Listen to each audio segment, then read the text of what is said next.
So we have two categories of KPIs when we go to implement technology change. All right. So the two categories of KPIs are adoption metrics, right? So are people actually adopting the change? And I'll call them three categories because there's three. There's the actual adoption metrics, which are the lagging indicators, which means are the people who are supposed to be using the software actually using the software? Yes or no? Like, that's it. That's an adoption metric. But where Rosemery is a specialist in is in the leading metrics leading into the adoption metrics. So on the adoption side, there's a whole bunch of leading metrics, and I'll let Rosemery speak to that piece. And the obvious one that we're not going to speak to because we think it's obvious is production and safety metrics, right? So everybody wants to increase safety. That's number one. Production is number two. But really, you know, we have to connect the adoption metrics to the safety and production metrics. So Rosemery, you can talk a little bit more about um, the what do you call it, the Oh, user the user profile. profile. Yeah, Yeah, yeah. because we have certain leading metrics because we actually collect some really insightful data from the actual from the ground, right? Like so we know when we say we activate certainty, we're control freaks. We're activating certainty to guarantee adoption, right?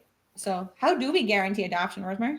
Well, so okay, getting back to what you mentioned before, right? That these middle managers have 1,000 like projects on top of them, and then on top of that, you're gonna add, use this technology. I mean, it's a lot, right? So it was important for us to actually be aware of what was our baseline, right?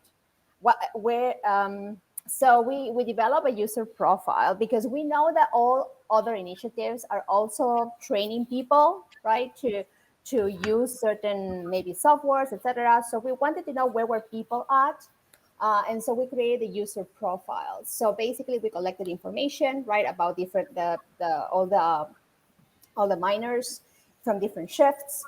And so we qualify them, for example, about who were tech friendly versus, who needed help. We also identify who needed convincing. We need to know also language help, right? Some of them uh, needed more help with English, and also like would they be able to influence other colleagues in using that technology. So actually that was very important for us, right? Because we were able to assist those who needed extra help. We were able to approach and have a conversation with those who needed convincing, right? And actually hear them out why they were not convinced. And then we identify the problem, right? I mean, the problem was the what is in it for me message didn't come from them. It came from top, right? So this is what is in it for you. But then there was no a real like convincing of these people like, oh, this is actually going to help. I mean, make my shift, right? Uh, More productive, and I'm gonna reach my targets, right? And without having to stress in the last quarter. Like there was no like for these people who needed convincing, we had to actually open dialogue on that. But how Yeah. was that cost efficient, production efficient, etc. So yeah, I mean that's the metrics that we developed, right? And we Yeah. started from there. And when it was like the 5 minute, during the lineups, that's exactly Mhm. what we did, right? We were constantly checking how are they doing, how did they use, right, the app in their last shift, or what was it, and they were actually telling us and giving us feedback, right? And that's exactly what we did. I mean, that's what um, fed our metrics. Absolutely. And those are actually useful leading metrics that tell us a lot about not just the people, because the way in which we collected the metrics, we were actually also able to assess how well the shifters were leading their crews, right? So a lot of the minimum viable adoption depended on the shifter. And so if you didn't have a strong shift boss or like a supervisor, you probably couldn't get that level of adoption through. And we were able to highlight that and bring it up at higher levels. So we were able to address that more appropriately and provide the supervisor the support that they needed to make that happen. Because sometimes the supervisors are really afraid of the technology. So knowing that for us was really, really helpful.